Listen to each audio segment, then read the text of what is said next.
Pre-drink's done. Let's see how JD and Jono do.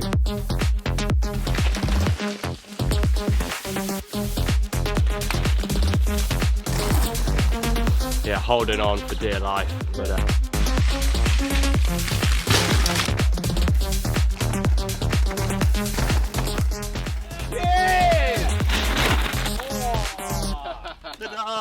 It'll be better than 60th this year.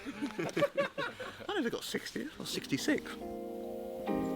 And we're back for episode 2 of the series where I'm going to try and race in the EWS 100.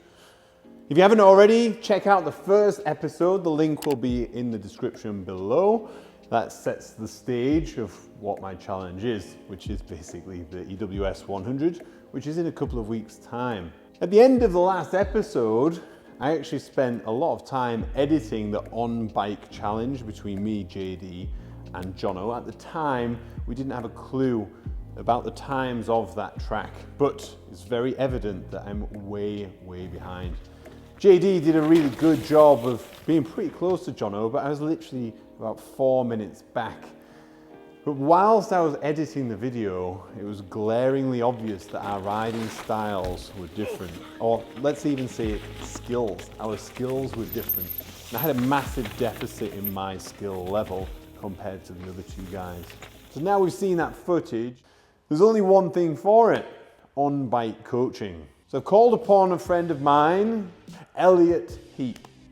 So as you know, Johnny Thompson is going to be racing the EWS in Scotland in a couple of months' time. It's my job to get him bike ready for the race, and it's his job to get me body ready for the race. So we're going to trade off our skills and we're going to basically try and get each other ready, fit and fast for the first EWS. Not just meet in the middle. Not just meet in the middle.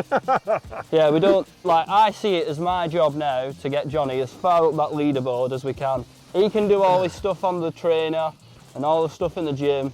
On the bike, that's me. So today we're going to do absolute basics: attack position, manuals, bunny hops, basic cornering on a fire road, and you're going to see the whole thing right on your screen. So the first thing we're going to look at is attack position. So it might seem stupid, but when you're racing in EWS, the amount of time you spend stood up on your mountain bike is ridiculous. Dropped heels, slight bend in your knee, hips over your bottom bracket, chin over your stem, elbows out nice and wide, looking ahead, and now we're in the middle of our bike. All right, step 1. There you go, that's pretty good. So drop them heels, there you go, see the difference? So the next thing we're going to look at is a manual. So we're going through this quite quickly, which is good, that is. But you see that position there? Yeah. You're perfectly balanced. Bah, bah, bah.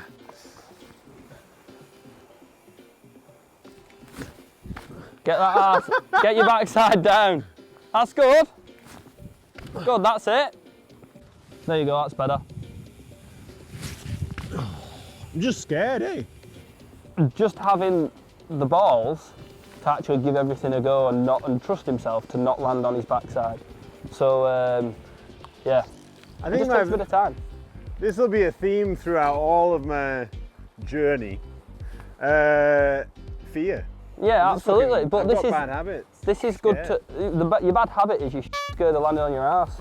Right, come on, Johnny.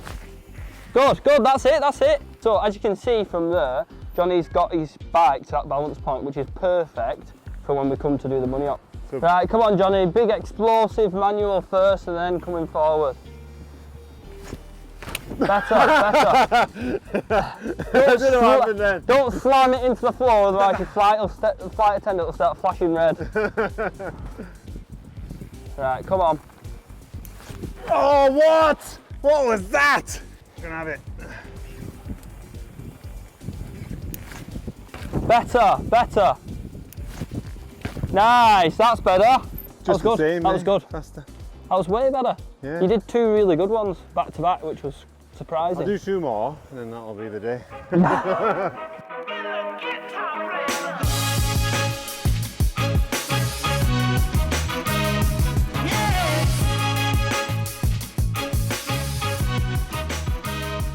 Are we don't have to do any more of that. Sick! That was mint. I think Heap said I don't need to practice bunny hops anymore. Oh, not do anymore. No, we don't have to do any more today. Obviously practice them. I still practice my bunny hops and just to try and get them that little bit better. So go on, just have a roll through. Let's have a watch and then I'll actually teach you some cornering techniques. Ooh. So he's definitely better at left-handers than he is right-handers. Which foot do you ride forward? Right foot or left? So when you stood up in your attack position, Right foot. right foot forward, that's why you're better at left-handers than you are right-handers. Yeah, I much prefer left. I'm exactly the same. Yeah. And it's just because when you stood this way, obviously it's easier to Yeah. instead of back pedaling, Right. Yeah. and then your front foot's high then, which feels a little bit funny. Right, so what we're going to do, I'll put you through in a circle, just right. Yeah, we're just going to turn right. What I'm going to do first, I'm just going to get you to walk round in a circle and just look where you're walking. I'm joking. Oh right, I was going for it. So the first thing we're going to do is so if you lean your bike over, so if you come over this way and lean with me, so if you lean with me, like come over, Right. oh, it's really hard. Yeah. Like your core and my core then, we're very stressed. So what we're going to do is we're going to drop our outside foot, so put your left foot to the bottom, that's it, we're going to lean the bike over, that's it, so that's it, and then twist your hips into the bike, there you go. So keep this elbow up, there you go, high elbow, and then you're going to be looking over there. And then the more you twist your hip, the more your bars will turn. Right. All right, everything's linked in, and then go the other way. So back pedal, this is what you're better at, your left hand. There you go, that's better, that's better. So just try not to have too much separation between you and the bike. So you don't want to be hanging off the side of it like Valentino Rossi. Right. But you want to be like leaning it over. Basically the idea is, there you go, that's pretty good. So I'm barely holding you there. Right, so nice and smooth, and you're concentrating on leaning your bike over but staying upright. It's a bit like skiing. I've never been, but that's what everyone says. Nah, me either. That's it, so lean your bike over, good, good, that's it.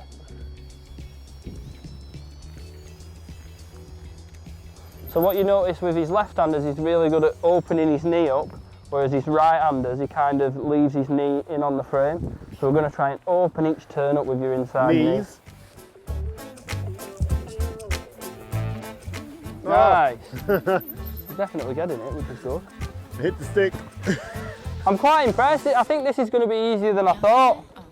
So, manuals, not so good. Bunny hops, okay, but could be better with manuals. And corners, not so bad.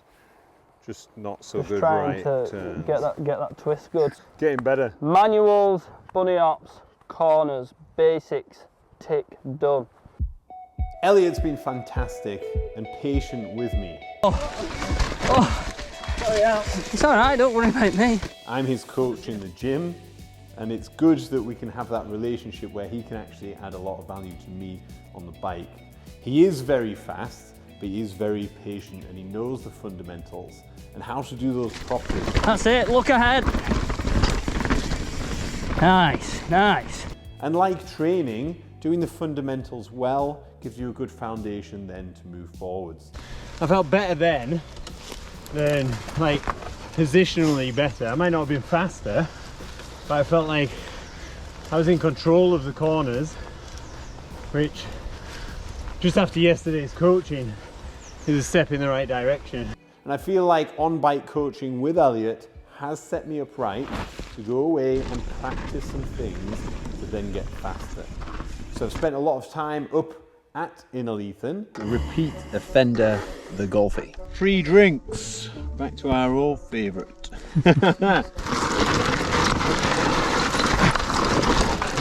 Oh my Christ. 3G. Going 3G, top to bottom.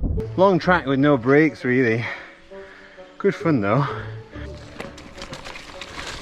Adam brain on the tail. Carry on, carry on. Smoother, no locking up, let your bike roll. You have so much more grip if your tyres rolling over the roots. Root drops into berms. Typical Innerleithen. New York, second time today. And amongst other tracks, local trails. At Hampstead today.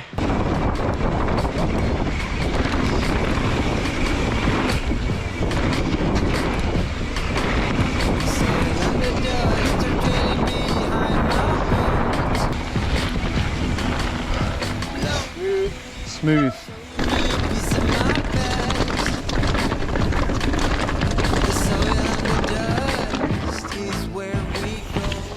And as silly as it sounds, those small drills just reaffirm body positions, particularly for me, turning right. Oh, f***ing tree. Okay, now. That's 2 trees. In what? 2 minutes. Oh shit. No! Fucking chicken head didn't work on that one.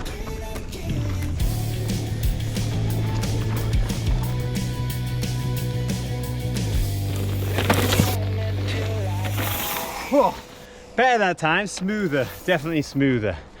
So I found some middle ground where ultimately I can't go fast until I have the technique. That middle one was too shaky, too much urgency. So, of course, Elliot was right. Technique first, then add speed to correct technique. Don't just keep doing the same things faster and remaining. Aside from the actual bike skills acquisition, let's call it, that I've been doing, I've also been trying to do some more focused training specifically for the race. 145. My heart rate's 145 after the climb. It's a good practice to be able to allow it to drop down. Adrenaline will be going before doing tracks like this, especially on race day. So I'm just going to practice that I go where my heart rate tells me. Today below 110, maybe on race day below 120. And by having access to an indoor cycle, I've been able to do that very purposefully with the Wahoo system, which is great. It's a great training tool, it's a great testing tool, so I can test my FTP, work within power ranges to get an optimal training session in at home. I have also continued with some of the strength and conditioning that I was used to earlier. However, I've reduced the load and the volume to account for the amount of time that I'm spending on the bike, which total time is way longer. You know, if I worked a full-time job, it would be very difficult for me to be able to get these skills and the time on the bike that I have been doing. But thankfully, because of my amazing job right now and the help of YT, then I can do that. I really do admire people out there that have those time constraints that follow the Fit for Racing program, as well as trying to get skills on the bike.